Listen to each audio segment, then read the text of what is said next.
You are about to participate in a great adventure. You are about to experience the awe and mystery which reaches from the inner mind.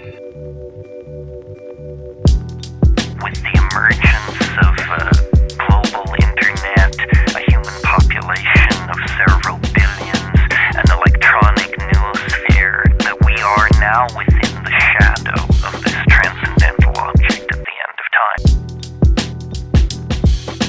I find it a little difficult to say what the subject matter is going to be, because Magic is an enemy and truth is a menace.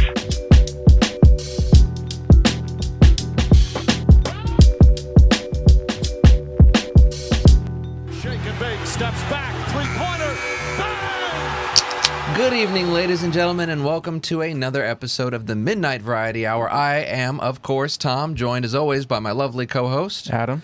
And we are here today after taking a week off. So sorry. I know we kind of went ghost on you guys and didn't do an episode last week. I was traveling. It was crazy, but today is a good day because we are gathered here with a man who is possibly more Houston than General Sam himself. He's a tour guide. He's a Houstonian. He's a historian, and his name is Mr. Mckinney. Mr. Mckinney, how are you doing today? I'm doing great. I'm happy to be here. All right. We are happy to have you here. You've got your Mr. McKinney's yellow history bus right here. If you've ever seen this thing driving around, we are here with the man himself. Tell me about this bus, first off. How did you come into acquiring this school bus? Did it already have the roof chopped off when you got it? How did that happen? You know, it's a fun journey. It's a fun story. So for the last 19 years now, it'll be 20 years in January, actually, January 22nd, 2002. It'll be 20 years coming up in January. But, teaching Houston history to school kids was a lot of fun, going into HISD, LaPorte ISD, and Spring Branch ISD, and doing that with PowerPoint programs and even field trips that we would take. But I noticed something was lacking. And a lot of times you can really kind of, as an educator, you can see kids when they start to absorb content information, they start to really, really change, and then a passion, it develop and evolve. So I thought about, let's take them where the history actually happens. And then more importantly, as we're talking about architectural history, as we're driving around, they were always looking out the school bus windows, hurting their necks and having to kind of, visualize what I was really saying. And just the idea of taking a school bus and cutting the top off had never been done before in Houston. There have been double-decker buses with the roof cut off. That's something that's been around since the 1970s, on and off. Several different companies actually, just have tried so hard. And I think one of the reasons why they continue to fail is that Houston really isn't a strong tourist city. We've got great convention and visitors bureau that works so hard to bring lots of great conventions here, but you don't think of Houston automatically as a tourist city. No. It's not something when you think of Texas, you're going to think of San Antonio, first and foremost, probably Austin for its music scene and its vibe. And Galveston, of course, is a great tourist area, but not Houston. It's just something that, you might come here for Space City, for the actual Space Center of Houston, but other than that, you're really not motivated to come here. And that is why we decided to continue to educate people on how great their city is, because the best ambassadors are the people who live here, right, when it comes to promoting it. So working with kids and renting these buses was just kind of a pain, and decided to do my own thing, and never really wanted to get in the bus business. It took me a couple of years, actually, several years, about 6, to really kind of go full throttle and say, okay, we're gonna buy a school bus, we're gonna cut the top off, and obviously with the top off the bus, the Houston History bus, you can't use it year round. There's some times of the year where it's not as popular as other times. What's ironic too is the bus actually had air conditioning. It had 2 wonderful AC systems that blew very chilled air in there, and I miss dearly having AC, and kind of wish that I would have structured it differently. I now know what to do. Right. We always find this out, afterwards, right? What to do differently by maybe putting 2 AC systems in the back, and then maybe even closing off the wall so that my driver and I can have AC when we're doing a presentation, and then the back of the bus can also have AC if somebody needs it for heat issues. But we just go out in the evening when it comes to the summer months. We'll go out in the evening and be just fine. Houstonians are used to the heat. We're pretty resilient. Yeah. We adapt. We found ways to become to make it happen. So excited to be able to offer the Houston History Bus. And what's interesting, what people don't realize this though, is we offer the bus for free. It's a nonprofit component called the Houston Historical Foundation and the Houston History Bus. So we do free tours that are available all the time at MrMcKinney.com. So really excited that people can join us and come on board the bus to learn about Houston's past. And you only find out about it when you like and follow our social media sites, Mr. McKinney's Historic Houston and the Houston History Bus. So think about that, listeners, because that really, really does matter to us, because that's how actually we promote Houston history. Right. You're now exposed to historical posts. You're exposed to free tours that are happening. Let me give you an example of some of the free tours that we do offer. One of them is, one of my favorites is Titans and Tycoons. It's a cemetery tour over at Forest Park Lawndale Cemetery. And a lot of folks are in love with Glenwood Cemetery, 1871. It's a wonderful cemetery located on Washington Avenue on the northern side, and then it borders Buffalo Bayou. You drive by it all the time as you pass Memorial Drive, for example. You'll see it, and that's a great cemetery. Most famously, Howard Hughes is buried there, and 21 Houston mayors, and Anson Jones, the last president of the Republic of Texas, and lots of famous Houstonians, including Charlotte Baldwin Allen, one of the founders of Houston. Wow. But it's 1871, and our bus really can't fit too well because 1871 is way before cars were in vogue in our area, right? But the 1921 Forest Park Lawndale Cemetery, where we do our free tours at, they have a great cemetery, and they offer us, they actually pay for it. That's why it's free to the public. Wow. It's somebody else That's pays great for that it. they do that. It's a wonderful program, and people should know more about it. It's offered, we do it the entire year, always the third Sunday of each month. Because our corporate sponsors fund all these tours, they have the right to say, we really don't want to do it now because of COVID scenarios. And they, obviously, as things are getting better now, we're going to be launching, continue to do these. So go to MrMckinney.com for more information about the free tours that we offer on the cemetery tour. And that's where Forest Park Lawndale is where Jesse H. Jones is buried, and Walter Fondren, and Hugh Roy Cullen, and Lightning Hopkins, and Mama Nympha, and, Red Adair, and John Henry Kirby, and W.L. Link, the guy that did Montrose, the neighborhood of Montrose, for example. So all these famous, Oscar Holcomb. So all these names that we know of that we've heard in the past, but not necessarily their stories, you get to learn about their stories as we're driving around the cemetery. We stop at the locations. You learn about their legacy. We show you their statuary. A lot of times they have lots of money, so there's great mausoleums and great statuaries to kind of pay tribute to these individuals. You'll recognize the names, and you'll love the stories, and you'll get to see a photo of who they are, too. And that's also what makes our tours unique. All the tours that we offer, you're going to see old black and white photos of Houston's past. Why that's significant is that you'll be able to see, what was on that parking lot, for example, several years ago, even a decade ago, several decades ago, and what was torn down. Houston continues to change, continues to evolve. So because of that, there's a need for showcasing Houston's past because it continues to grow. For example, the history in the Post Oak Gallery area is much different, 50 years ago, even 30 years ago than it is now. So we get to talk about that. We do a Post Oak Galleria tour. We do a downtown tour. We do a Heights tour. We do a Herman Park Museum District tour, Medical Center tour. We do a Katy tour, we do a Sugarland tour, we do a Galveston tour. There, every place and every space has history. Just a matter of digging deep and finding it. It's actually all around us. So that's one of the great things about the history buses.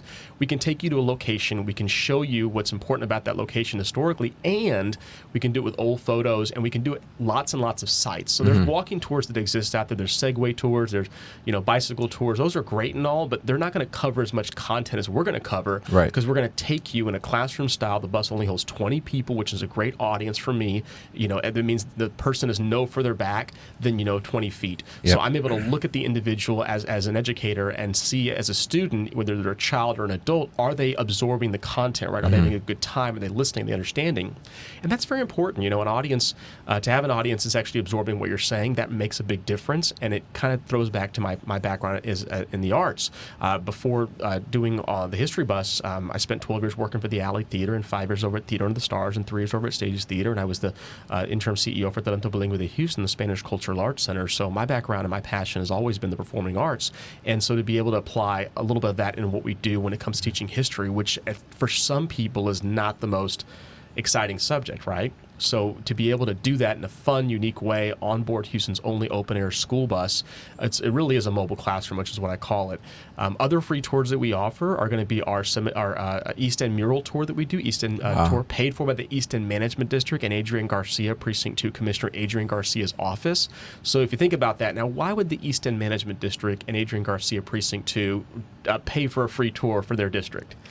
To get people excited about their district and what they do. It's absolute genius, right? It's this idea of educating people about how great their area is. And we've worked with other groups that maybe have a historical pub crawl tour or a food tour. So we want to reach out to folks out there listening to let them know there are fun ways, unique fun ways to partner with the Houston History Bus to be able to learn about Houston's past and also promote your area and what you're doing.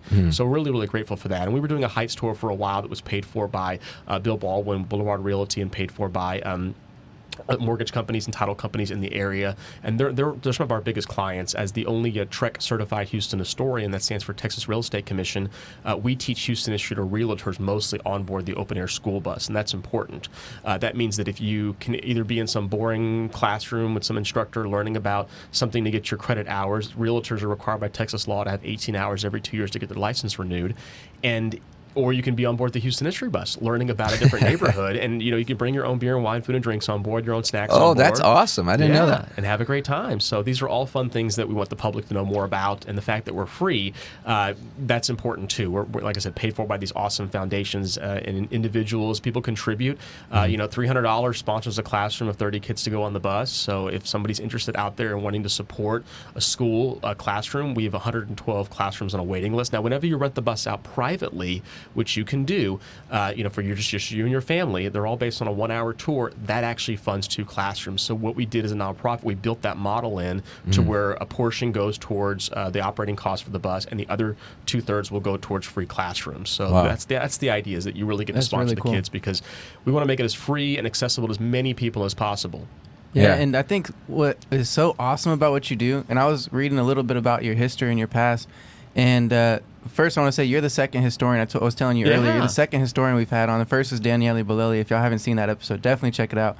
But I'm fascinated with history. I know Tom loves it also. Definitely. So it's really awesome that you're here. But I think what you were saying about what people don't get when they go on their average tour or whatever, and what they do get with you, and I think one major key is Mr. Mckinney, yourself, which is like your passion for this topic and the subject. And I was reading about, like, you used to go into the Houston Library and like just open up the maps and look at the maps, and so I was like, what? Who does that as a kid? Like, you know what I mean? This doesn't happen. And so for someone like you to do a tour for them and have that passion and knowledge is, I'm sure you're less than 1% of the population of Houston who knows the actual history of Houston. So it's really fascinating. And so it's awesome that you're doing this and people have the opportunity to do it. I wanted to go back a little bit too about your history and just give a brief, what got you fascinated? What inspired you to go into a library, open up a book and look at the maps and try to figure out what was going on? In junior high, that was something that I did because my mom was a single parent. So we didn't have a lot of money for entertainment, and the libraries were absolutely a huge resource for all families out there. I know people listening that have a connection to a library in that same way. Some are reading programs, or being dropped off as a kid and really just being lost in the library is a big deal. And I had the pleasure of serving as the vice president for the Friends of the Bel Air Library for numerous years over in Southwest Houston and Bel Air, the area that I hail from, and worked really hard to do different events and raise funds for them over the years. And then most proudly, really, is serving as the president for the Friends of the Texas Room of the Julie Addison Library, where you mentioned, which has got Houston's real repository for archives and history. Since 1976, they've been around really promoting Houston's past. And those map collections that we have there are free to the public. You're able to go there and browse them. I created the bit.ly link because the one for the library is rather long, and you just it's www.bit.ly/HMRC76. I know it's long. It might seem long, but the one for the library is much longer, so it's hard to give that one out. And it's a back room that allows you to look at all 4.5 million images and records that we have. Wow.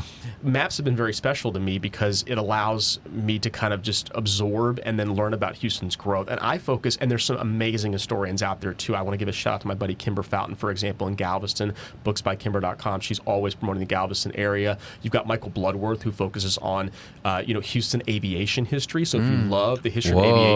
So I'm a huge aviation fanatic. We should have him on the show. That would be all great. These people on your show, because it's a treat for your listeners to have them on, because they are so talented and so passionate about what they do, just like I am. And we're all colleagues. We all work together. George Slaughter, for example, Spring Branch History, wrote the book on Spring Branch history. Native Houstonian. These are individuals that, just like me, are very passionate and very knowledgeable, and I love to promote what they do. James Bevel, I'm going to have him on my live show over at the Heritage Society, and he's somebody who wrote the book about paper Republic, Texas Money. He's a finance guy. He works for he was a financial advisor, financial planner, for example, and he knows and he collects money, past president for the Houston Coin Club, and he wrote this amazing book about the Republic, the paper republic, how the War for Independence was funded back in 1836 and the 1830s. So he's extremely knowledgeable as well. And I mean, the list goes on and on and on. So check out Mr. Mckinney's Historic Houston on social media, because you'll see just past interviews with these folks that we've done, had them on the live show and the radio show that I have. So,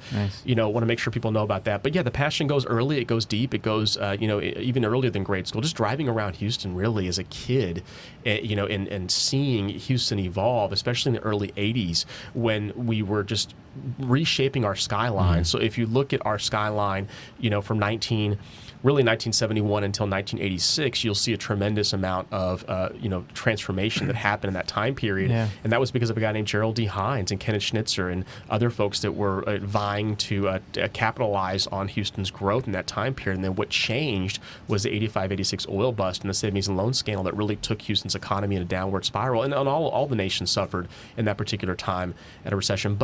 But it taught Houston a valuable lesson. It taught Houston to diversify, because we were way too focused on oil and gas and energy, and realized that there's other sectors that we can focus on, finance and medicine and even space, and just different ways to diversify, so we're no longer at the mercy of an oil bust that could happen at any time. And prices are always going to continue to go up and down. We don't own all the oil in the world, so we have to play nice with everybody and kind of balance out. But yeah, looking at those maps at an early age and looking at Houston's skyline evolve at an early age. Yeah, if anyone hasn't seen the Houston skyline in 1970, we're looking at photos of it. I mean, it is shocking. It's a different place completely, right? It's insane. Yeah. And I mean, I'm a born and raised Houstonian. I'm 26, so my entire life, Houston has been relatively developed, but just in my lifespan, Houston looks, streets that used to just be lined with trees are now shopping centers and things like that. Grew up in West Houston. And so it's crazy. I mean, I don't know if this is standard for other cities, but I feel like Houston has grown on like a lightning fast pace. It's amazing. And I mean, what do you think is to attribute to that? Yeah, what attributes to that? Why has Houston grown so fast, so recently? I mean, I know the population is probably going up really fast, which calls for we're hoping to beat Chicago soon. Yeah, it looks like we might be moving into that third spot in the nation. So, I mean, what attributes to Houston growing so quickly and just so expanding so widely? I feel like the greater Houston area almost just keeps getting like bigger and bigger. I mean, how do you explain that? Oh, yeah, it's a phenomenon that is very uniquely Houston, and really, I can give you a couple of theories. I mean, most importantly, Houston is a very progressive city, a very business-focused city. Yeah, definitely. Since 1836, since it was founded on August 3rd of 1836, it's always been focused on business. Yeah, even the Allen brothers, when they came here to plot out the town and to sell Houston lots, it was always about this business focus, right? Even naming it after Sam Houston, General Sam Houston, right? The idea of if you name it after somebody, it's all about what's in a name, right? When it comes to selling a product, selling an area. So to name a town Houston after General Sam Houston, the most revered, the most popular figure in American history and Texas history at the time in the 1820s and 1830s, you knew that you wanted to be part of that project. Also, too, there's no zoning in Houston, so it allows Houston to grow rather quickly. It becomes a pro-business, pro-developer city, and that has been Houston's success over the decades, really, and continuing to grow. Texas is also a very good economy. We have lots of natural resources here. We've got great exports through our Port of Houston and imports, so I think a lot of that played a strong role in the continued growth. And I mean, the area that we're in right now, for example, if you just look to the south, you see the River Oaks district. That was an apartment complex, built in the 1960s and 70s, and it would evolve and now to be a hot part of the area. So, Houston just continues to reinvent itself, and that's why we do the tours, because if you blink, if you look, 20 years later, it's a whole new city, and that's what makes Houston special, and that's also why it's important to preserve a little bit of the past, so we don't lose everything, and that's what I do on board the bus with kids. I teach them about the importance of preservation. I make sure they understand that these are the different architectural styles that matter for this particular neighborhood and for this particular time period in America's growth. So you don't have the appreciation if you don't. No, because I mean, in school, everyone goes through U.S. history, obviously, and then you take Texas history, but no one's really teaching any part of Houston history. Even if it was just a segment of Texas history, it doesn't exist in the public school system. I don't know, maybe some private schools might teach it, but I doubt it. A couple of years ago, the Texas legislature passed a rule that they would teach what's called local history to second graders. So we do have a lot of second graders that come on board the bus, but it's not really structured as, it's obviously second grade. But it gives kids kids an introduction to their city and their town and their area, and I think it's a good thing to do more of that. But obviously in 4th and 7th grade, you're required by state law to have Texas history, and that's important. And I think Texas history, as we all know, it's a very colorful state. Oh, yeah. So we're lucky to be in Texas because there's, every state has a requirement that you learn about their regional and state history. I just would much rather take Texas history than Iowa history. I'm glad we live in the state that we. Yeah, I know. Yeah. So, and it's interesting when you were talking about the cemetery, you were listing a lot of names, and I was recognizing street names. Sure. And obviously, I've eaten at Ninfa's and things like that, but I don't know anything about those people's lives. I don't know when they lived or what they did. So when you throw out names like Fondren and things like that, I have no idea what their life was like. And so it's really interesting to think that there's a whole world of history that we as Houstonians can uncover and learn more about your city, because I think it's really important, partly just to feel more tied into your community when you actually know where your community came from. And I feel like having a strong sense of community is really important, not only for children, but adults as well. So I would really be interested to learn more about the people that made Houston what it is today, because I know nothing about them. I know, obviously, the Kirby, John Kirby, and John Henry Kirby, the Allen brothers, and obviously, I know the city was named after General Sam Houston, but beyond that, I know nothing about the names that I'm driving past every day on the road, and so it's really interesting to me. Well, what's interesting, you said the west side of Houston, too. I mean, that area was so far from the city. You might know, like, Highway 6, for example, Highway 6 and I-10. You've got the Barker community. You've got the Addicts community. And these were towns. These were separate towns that existed in the area. We most famously know them for the reservoirs that are named after them in 1945 and 1948. But the truth of it is, these were thriving areas of that region, and that was kind of the halfway point between San Felipe de Austin and the town of Harrisburg, Texas. So people would populate and stay in that area overnight and get their oxen, fed, and get their, their wagons hitched, and then make their way on the next day way out west, following along what was Buffalo Bayou at the time, the old San Felipe Trail, just south of Buffalo Bayou, to make their way further out west and to get to port, because the port of Harrisburg was an important, area that actually, took goods and services to Mexico from inner part of Texas. So it was pretty significant. And those stories are gone because those towns are gone. Those towns are gone. A lot of rural areas. And so what I focus on mostly is residential and real estate history more than anything. And that's really my passion, is these developers, the way the city grew, the way the city was shaped. And there aren't many people that just focus on that aspect of it. Again, I mentioned Michael Bloodworth with aviation history. I mentioned George Slaughter with Spring Branch history. Like I said, you've got people that have their focus. And my focus is overall history, because we lecture and teach on it at Rice University's Glasgow School, for example. We're always teaching about these different areas and parts of Houston's growth over the decades and the centuries.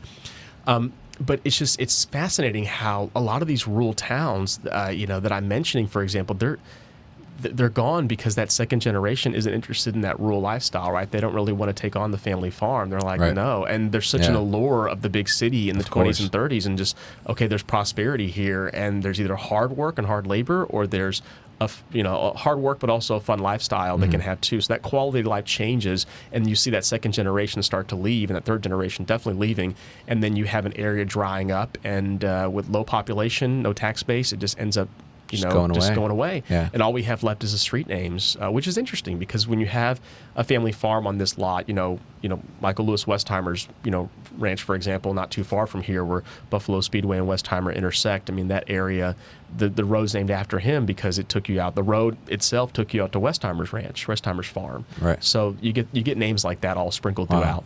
Who is your favorite Houston historian, that you just admire and love? Oh yeah, no. I mentioned the ones earlier. I am a fan of people that are still alive and still doing stuff now. I mean, these are colleagues. Some of them, no one knows everything about Houston history. And there are historians out there that say, I know everything. They're very arrogant. They're very pompous, for example. And I try very hard to not be like those individuals, because they're sending a wrong message. No one knows everything about Houston history. We're all learning from each other. Yeah, it's impossible because nobody was alive 184 years ago when Houston was founded, right? So no one knows everything. We're learning from each other. And the most important thing we can do is be kind to each other, and then just encourage people to tell these stories, because those stories are going to be gone. So I've learned a lot about Houston history by listening. And that's the main reason why I'm able to do what I do, is because I listen to folks and I collaborate and I share. And everybody knows different things. So people that I've looked up to over the years that are no longer with us, for example, Ray Miller was a big influence in my life at the early years. Ray Miller with KPRC Television. He was a TV reporter, but also had a show on KPRC, and that was pivotal. He wrote the book Ray Miller's Houston in the 1990, well, first in '83 and then later in '92 with a revised version. And Ron Stone also, and there's just people out there, Sid Berg. I mean, there's just people out there that have written, George Furman, for example, people that have written stories and articles over the years that they've pieced together through books, or they've given that. And that's early contemporary history. That's history that's like the 1940s and 1920s when they were active. So there really hasn't been anybody after that's kind of done it in a big way, and that motivates me every day to go out there and be a little bit flashier, a little bit shinier. We took a school bus and cut the top off. My style is very unique in regards to how I approach things with the arts background and things like that as we're telling a story. So that makes what I do a little bit differently, and I'm hoping to inspire the next generation of young people. And if you're listening out there and you're really interested, if you're passionate about Houston history, I would be more than happy. And I do this all the time with the U of H students over at Professor Debbie Harwell's class. They come on board the bus, for example. She teaches a course on Houston history at University. She's also somebody else that I admire, too. She's the editor for the Houston History magazine. So there's all these folks that are out there that matter because they're carrying on the legacy. I serve on the board of the Harris County Historical Commission. We're the ones that put those black and silver markers up all around Harris County. You probably have seen that are informational markers about what used to be on this site. Yeah. And all my colleagues on the commission, there's 30 of us, for example. Our chair, Christopher Varela, is an expert on early Houston radio history from 1925 to present day. So he knows about the creation and formation of radio history. He wrote the book about it, actually, and self-funded this book. Nice. So he's a remarkable individual. And so they're all out there. They all have a different focus. So somebody loves cemeteries. Bernice Madoff, for example, she loves cemeteries, and she focuses on that. So everybody focuses on something different, and we all come together to collaborate and communicate with each other about things that come up and pop up. So all about sharing, all about being kind, all about making sure that people share their stories as well. I've got the pleasure of speaking at 9 retirement homes on a monthly basis. I've even got a lecture I'm doing today in the afternoon, for example, and this lecture that we're doing is about Houston history. And these are 90-year-olds, 100-year-olds. These are folks that have so much perspective, because what's unique about Houston is that people come here for different reasons, right? Maybe they came here because their husband got a job here and they moved with them. Maybe they came here because they went to school here. The difference is they actually stayed here, right? They stayed here. So what made them stay? Houston's a great city, great quality of life, good cost of living, great restaurant scene, for example. We talk about that a lot. So that's what's unique. And when they stayed here in their 20s and now they're 90, they've got 70 years of historical perspective, right? They've got 70 years that they can teach me about what life was like. And even the ones that only came here 40 years ago or 50 years ago. Well, that's very helpful still. They might think, I don't know anything about Houston history. And there's some native Houstonians too, because most people don't leave. They might go away for college or might go away to travel, but they stay in Houston, or they come back here and they live here and they're natives. So and they're 90. And 102. So, I mean, they've got information up here that are just big time. And we work together. I help them because as an historian, I'm more fact-based. And there's a difference, by the way, between a tour guide or a storyteller and a historian, and I take the term very seriously. So we're individuals as historians. We're really going to give you fact information. We're going to make sure that we are not, tour guides and storytellers are going to embellish and they're going to be out there because they're doing a job, and their job is to basically entertain. Right. My job is to inform first and foremost and educate as an educator, and then the second thing is to obviously make sure you're being entertained in the process. But we have very different approaches, and the general public doesn't understand the difference. You're not embellishing. You are giving the true facts, the actual, you're not trying to sell some grand story, make anything more colorful than it really was. Well, we will, but we'll disclose that. Okay. As historians will disclose that. We'll say legend has or rumor has. For example, my second most popular tour that we offer is Mr. Mckinney's Haunted Houston, but it's my least favorite tour that I give. Why is it your least favorite? Exactly. And people ask, why is it your least favorite? How could you say that? You're not going to sell. It's like, well, it always sells out. It's the last 2 weeks of October, and it always sells out. But it's my least favorite because as an historian, we have to give these legends and lores and kind of lower ourselves to say, okay, this is what happened or what people have reported happening. But a lot of my tour is fact-based. So, for example, we've dug deep and we're going to tell you why that hotel is haunted.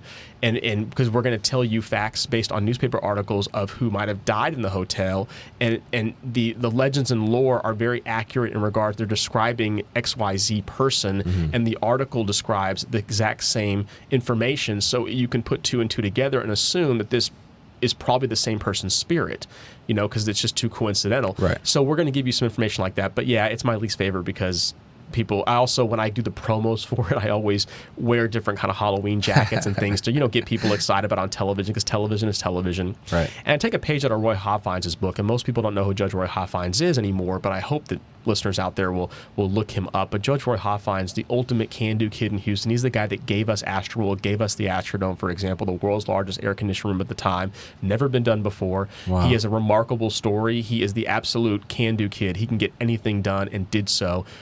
He was a lawyer at 19. He was a state legislator at 22. He was Harris County judge at 24, the youngest man in the nation to hold that office with that much power. He was mayor of Houston at 40. He was a millionaire at 39. He pioneered FM radio here in Houston. He owned the majority shares at one point of KTRK Channel 13. So, I mean, he was somebody who was really, just this flamboyant showman. And even the bus, he walked around with 6 mini domes in a briefcase and would take the top off the domes and show people this idea that he had about a major league stadium So this indoors. is like the 60s he's doing this. This was 1958. So he's doing all this to promote this idea of this never been built before stadium to have indoor everything. So seeing is believing. So I actually got the bus, cut the top off of this little model that I've got in front of me, and showed people at pitch meetings what my idea was, what I was going to be doing, with this bus. And they didn't understand before I did that until I went back and showed them the idea. Like, oh, I get it now. Like, okay, it makes sense. I understand more. So seeing is believing, and it helps. It helps to articulate a message when you have a visual in front of people, and that's why we use the visuals on the bus as well. But yeah, I've just been very blessed to be someone who focuses. This is all I do.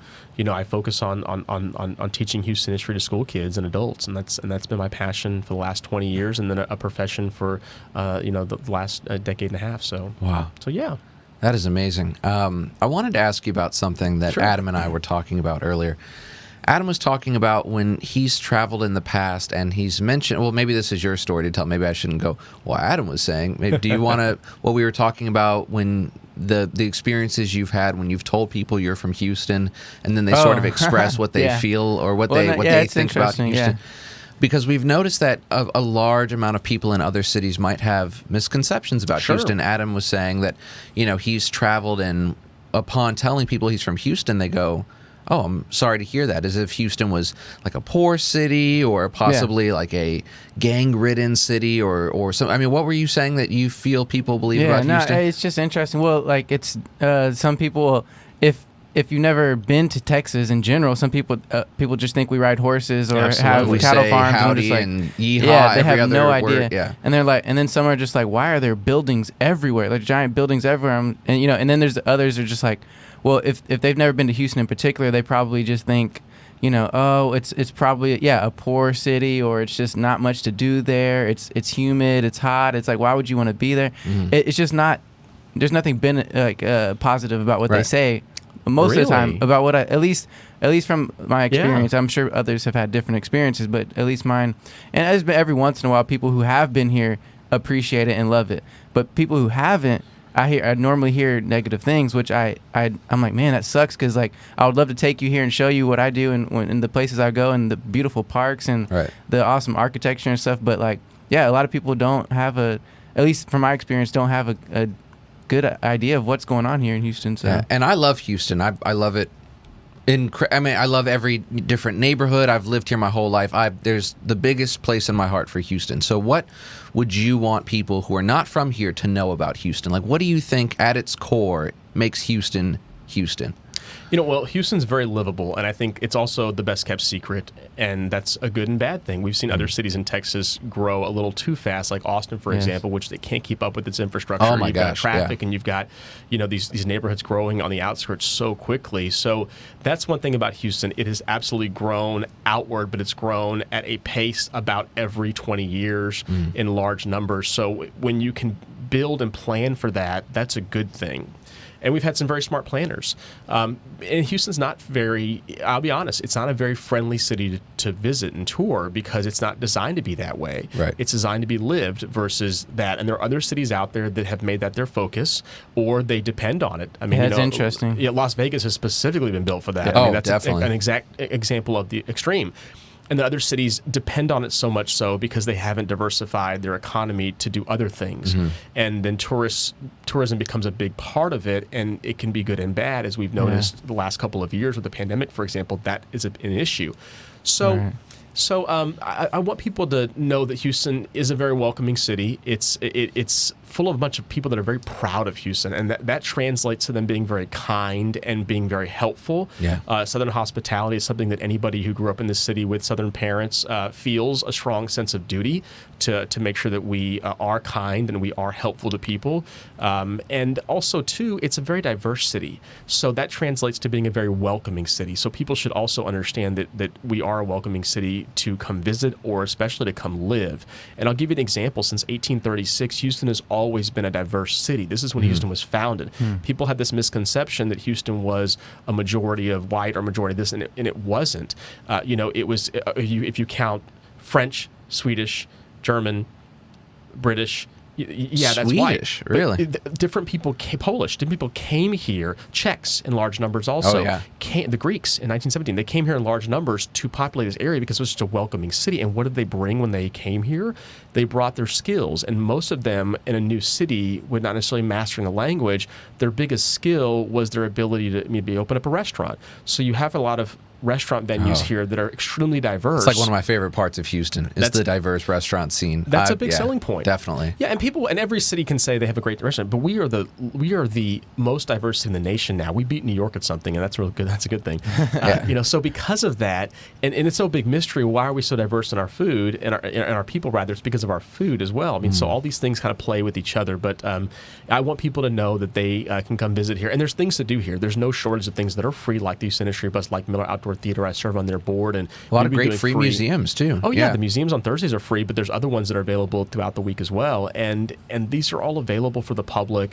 And other cities will say they have that too. So we understand that argument as well. But I just think you're going to have a very different experience here. I think you'll have a good one and you'll enjoy it. And we want more people to consider visiting us. That drives our conventions. It drives our hot tax, hotel occupancy tax, which funds the arts here in Houston through the Houston Arts Alliance and the mayor's office. So we want people to continue to visit Houston. Yeah. Definitely. And another thing that I really love. It's cheap. That's important too. Oh, that's my favorite part of living here is the cost of living. It's cheap to visit too. Yeah. Oh, I bet it is. And you get all the amenities of living in like a metropolis. You get to live in this big, thriving city, but also gas is super cheap and rent is ultra affordable and, things like that. So I'm really lucky I was born here because I love living here, and it's made things really great. I have friends that live in D.C. or Los Angeles or New York, and they tell me what they pay for rent, or they tell me what they have to pay for parking, or they tell me about how it's not even feasible to have a car because it's just doesn't make sense there. And I'm thinking to myself, why would I ever want to live there?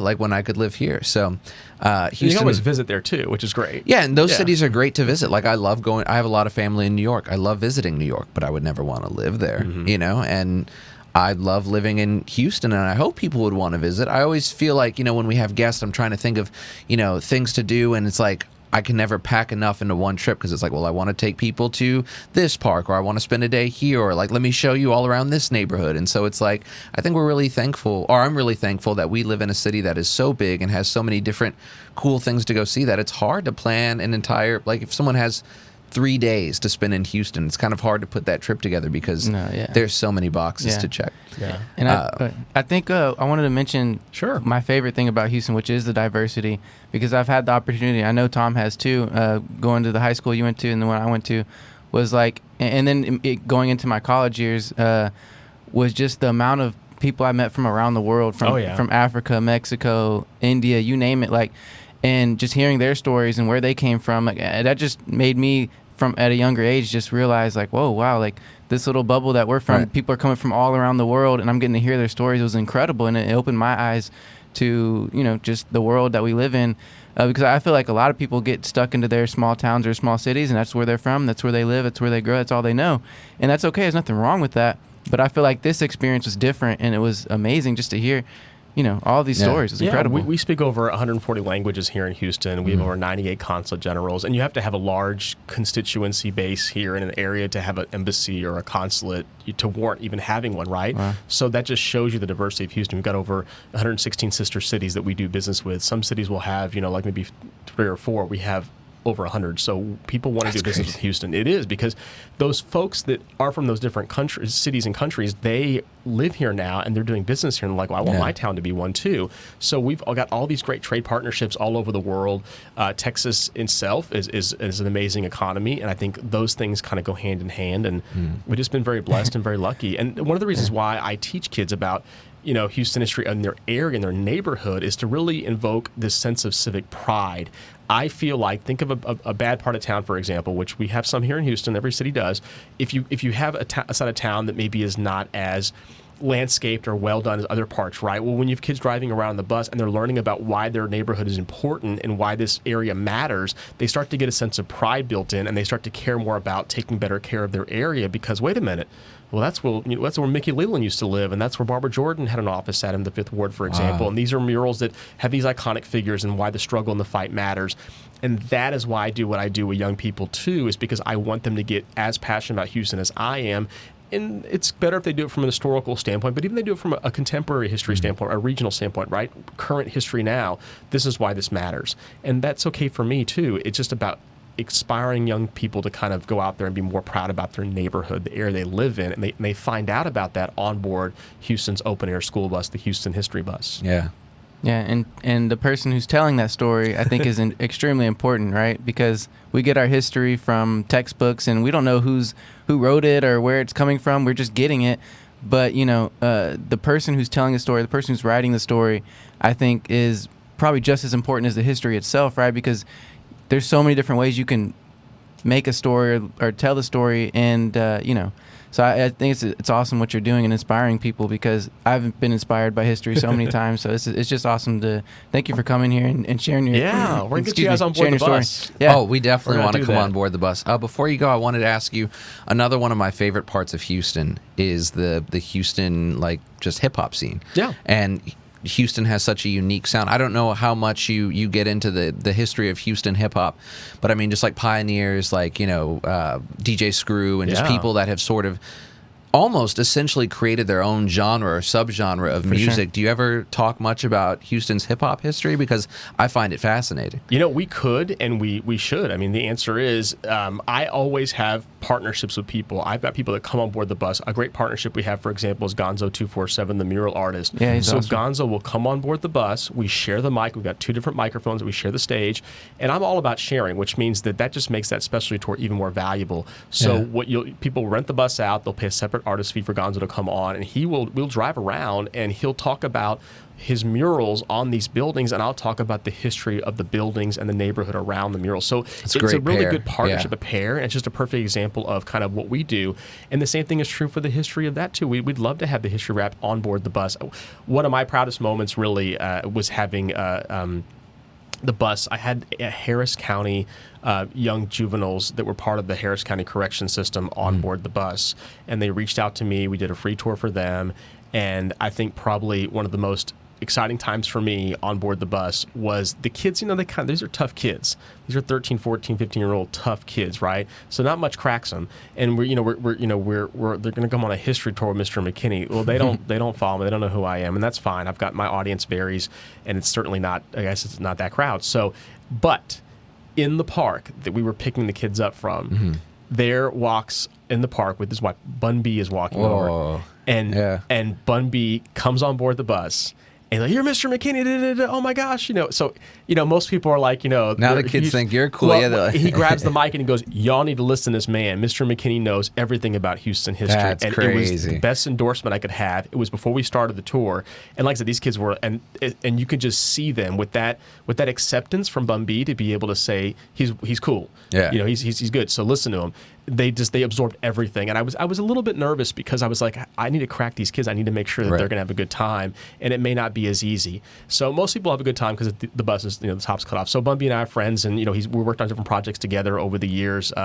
Starting with that experience. So I mean, I've known about him all my life, obviously, but to have him, someone I respect and admire, come on board the bus and then give an endorsement to these young kids to where now their minds are open to listening to what I had to say. A true Houston legend, giving you an endorsement. Yeah, it was amazing. So it was absolutely one of the highlights when we first started the Houston Industry Bus to have that. So I'm just a huge friend and fan. So that's awesome. That is so cool. Yeah, because I love the fact that those guys who come from virtually nothing and then become these almost hero people to these kids. And to see them still thriving and giving back to the community has got to be great, especially for and they're role models. They've taken their roles seriously. Bumby, Trade the Truth, for example. These are individuals who have said, we know the kind of entrust that we have with these young people looking up to us, and that's what makes them so special.